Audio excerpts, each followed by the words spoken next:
Rahul മാങ്കൂട്ടത്തിനെതിരെ FIR register ചെയ്ത Valiyamala police കേസെടുത്തിരിക്കുന്നു എന്നുള്ളത് തന്നെയാണ് രാഷ്ട്രീയ കേരളത്തിലെ ഏറ്റവും പുതിയ അപ്ഡേറ്റ്സ് എന്ന് പറയുന്നത്. ഇനിയിപ്പോൾ രാഹുൽ മാങ്കൂട്ടത്തിന്റെ രാജിക്കായുള്ള മുറവിളി പ്രതിപക്ഷം ശക്തമാക്കിയിരിക്കുന്നു.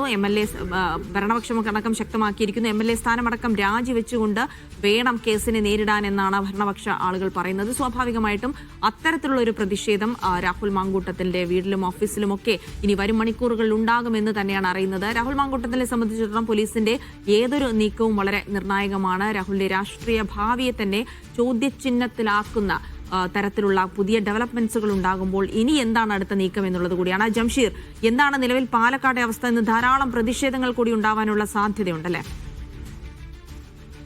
തീർച്ചയായിട്ടും ഇന്നലെ തന്നെ പ്രതിഷേധങ്ങൾ തുടങ്ങിയിരുന്നു. കാരണം ഇന്നലെ ഈ വാർത്ത വന്നതിന് തൊട്ടു പിന്നാലെ, അതായത് ഈ പരാതി യുവതി മുഖ്യമന്ത്രിയെ കണ്ടു എന്ന് പറയുന്ന ആ ഘട്ടം മുതൽ തന്നെ രാഹുൽ മാങ്കൂട്ടത്തിൽ അപ്രത്യക്ഷനാകുന്ന ഒരു സാഹചര്യമുണ്ടായി. അദ്ദേഹത്തിന്റെ ഓഫീസ് പൂട്ടിക്കിടക്കുന്ന ഒരു സാഹചര്യമുണ്ടായി. രാഹുൽ മാങ്കൂട്ടത്തിലെ ഫോണിൽ ബന്ധപ്പെടാൻ കഴിയാത്തൊരു സാഹചര്യം. അദ്ദേഹം ഫേസ്ബുക്കിൽ നീതി വിജയിക്കുമെന്ന തരത്തിലുള്ള ഒരു പോസ്റ്റ് ഇട്ടതെന്നല്ലാതെ പിന്നീട് അദ്ദേഹത്തെ ബന്ധപ്പെടാൻ ഒന്നും കഴിഞ്ഞിരുന്നില്ല എന്നുള്ളതാണ്. പാലക്കാട് നിന്ന് അദ്ദേഹം പോകുന്ന ഒരു സാഹചര്യം. കാരണം നേരത്തെ നിശ്ചയിച്ചിരുന്ന പരിപാടികൾ സജീവമായി ഈ പാലക്കാട് തെരഞ്ഞെടുപ്പ് പ്രചരണ പരിപാടികളിൽ പങ്കെടുക്കുമെന്ന് നേരത്തെ രാഹുൽ മാങ്കൂട്ടത്തിൽ അറിയിച്ചിരുന്നു.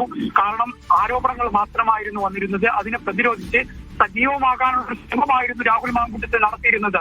അതിന് പരോക്ഷ പിന്തുണ നേതൃത്വത്തിന്റെ ഭാഗത്തുനിന്നുണ്ടായിരുന്നു. അതിന്റെ ഭാഗമായിട്ടായിരുന്നു അദ്ദേഹം ഇത്തരത്തിലുള്ള പരിപാടികളിൽ പങ്കെടുത്തിരുന്നത്.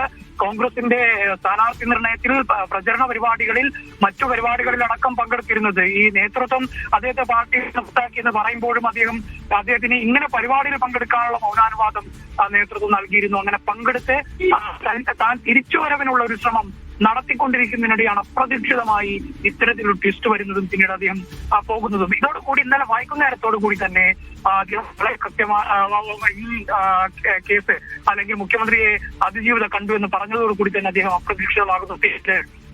അദ്ദേഹത്തെ ഒരു നിലക്കും കാണാൻ കഴിയുന്നില്ല. ഈ ഘട്ടത്തിലായിരുന്നു ഡിവൈഎഫ്ഐയുടെയും BJPയുടെയൊക്കെ നേതൃത്വത്തിൽ വലിയ പ്രതിഷേധം MLA ഓഫീസിലേക്ക് നടക്കുന്നു. MLA ഓഫീസിനകത്തേക്ക് പ്രതിഷേധക്കാർ പ്രതിഷേധിച്ച് മുന്നോട്ട് പോകുന്ന ഒരു ഘട്ടമുണ്ടാകുന്നു.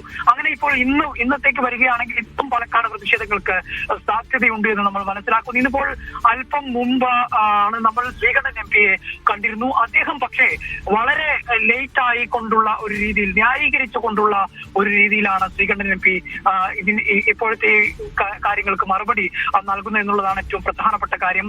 രാഹുൽ മാങ്കൂട്ടത്തിനെ അദ്ദേഹത്തെ സസ്പെൻഡ് ചെയ്തതാണ്. അദ്ദേഹത്തെ ഔദ്യോഗികമായ ഒരു പരിപാടിയിലും പങ്കെടുപ്പിച്ചിട്ടില്ല എന്നുള്ളൊരു ന്യായീകരണമാണ് VK ശ്രീകണ്ഠൻ നൽകുന്നത്. പക്ഷെ നമുക്കറിയാം, നമ്മുടെ മുൻപിൽ അദ്ദേഹം പങ്കെടുത്ത പരിപാടികൾ, അദ്ദേഹം രാഷ്ട്രീയപരമായി തെരഞ്ഞെടുപ്പിൽ ഏതെല്ലാം തരത്തിൽ പങ്കെടുത്തു എന്നൊക്കെ ദൃശ്യങ്ങൾ ഉൾപ്പെടെ നമ്മുടെ മുന്നിൽ ഉണ്ടായിട്ടും പക്ഷേ ശ്രീകണ്ഠൻ MP അങ്ങനെ പങ്കെടുത്തില്ല.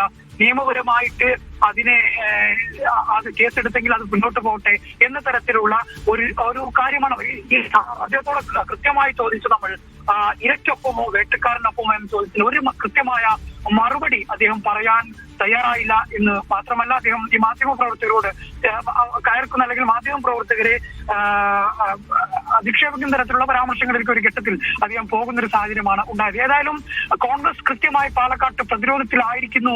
പാലക്കാട് എന്നല്ല, കോൺഗ്രസ് മൊത്തത്തിൽ ഇതുമായി ബന്ധപ്പെട്ട് പ്രതിരോധത്തിലായിരിക്കുന്നു എന്ന് വ്യക്തമാകുന്നത് തന്നെയാണ് ഇപ്പോൾ കോൺഗ്രസ് നേതൃത്വത്തിൽ നിന്ന് വരുന്ന പ്രതികരണങ്ങൾ നമുക്ക് മനസ്സിലാക്കാൻ. കോൺഗ്രസിനെ സംബന്ധിച്ചിടത്തോളം വലിയ വിഷമ ഘട്ടത്തിൽ കൂടിയാണ് കടന്നു പോകുന്നത്. അതിനിടെ